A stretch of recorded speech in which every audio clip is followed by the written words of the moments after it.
MKMIX TV, sponsored by Network Rail.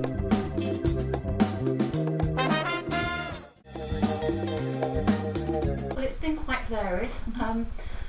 I had decided when I left school that I was actually going to be a tycoon by the time I was 25, but things didn't quite work out like that. I went and did a secretarial course after I did my A-levels and started on a secretarial path. My first job was at the Bedford County Press in Bedford, working for the advertising manager, and I was only there a year and moved on then to a company in Newport Pagnell called Société Genevoise Limited, which was a Swiss parent company. Sorry, it was owned by a Swiss parent company, and it manufactured jig boring machines, precision engineering.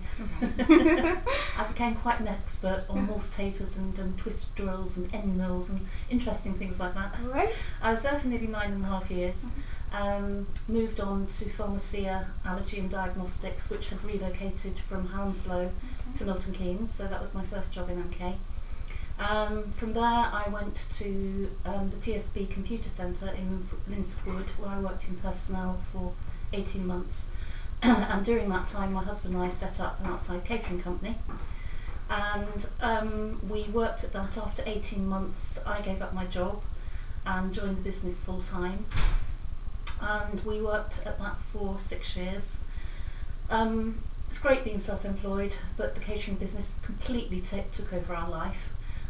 It was a great time to be in Milton Keynes though, because there were no restaurants, no eating facilities, and so many buildings going up, so we did lots and lots of ground-breaking ceremonies, office openings, topping out ceremonies, all that sort of thing. It was very exciting. Yeah. But it did take over our lives. It was 7/7, and we decided after 6 years to try and find a buyer, which we did. So we sold the business. I thought, what did I want to do with the rest of my life? I didn't really want to go back to be a secretary, and so I decided I'd see if my brain still worked. Retook one of my A-levels, and as a result of that decided I would become a mature student. So I read English literature for 3 years, and following graduation I started work in Cranfield Management Development Centre in the conference and banqueting department. I wasn't recruited because of my degree, I was recruited because of my hospitality background. So I didn't actually use English literature a great deal in conference and banqueting, and absolutely loved the job. I like working with people. It's a great people industry, and that's really how I got into Destination Milton Keynes, because about 12 years ago, due to financial cutbacks, which we're obviously seeing again at the moment, the council had to get rid of their tourist department, and the hoteliers were really quite upset about this. They thought it was very short-sighted, given that Milton Keynes had aspirations to be the biggest, 10th largest city by 2031, and if you haven't got a way of promoting it or dealing with inquiries, then it was going to be very difficult. So we set up as a lobbying group, which lobbied for probably 3 years, getting on perhaps a bit longer. And then in 2005 we decided to make a pitch for trying to get a more secure financial basis for the organisation. So it wasn't just a lobbying group, but it actually had a real purpose of providing tourism services. And we started that in October 2005. By March 2006 we had generated some membership fees and also attracted some funding from what was then English Partnerships. So the business was born. Yeah. I've been with it ever since. I was born near Bedford. Okay. But Newport Pagnell is obviously part of Milton Keynes. Yeah. And I started work there 39 years ago, and we actually moved to a little village near Newport Pagnell 38 years ago when we got married.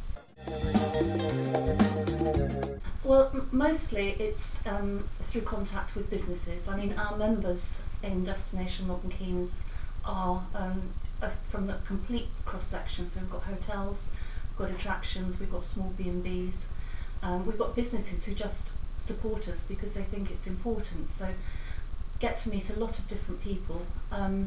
But in addition to that, I do networking events to get the name out there as much as anything. And so again, you come into contact with lots of people, and the Milton Keynes business community is actually quite small. So when you've been to 4 or 5 business networking events, you've probably seen quite a lot of the people. Yeah, met everyone. Yes. Well, not everyone, but because it does change. Yeah. So that's one area. In addition to that, I work very closely with Milton Keynes Council now. They fully support what we do.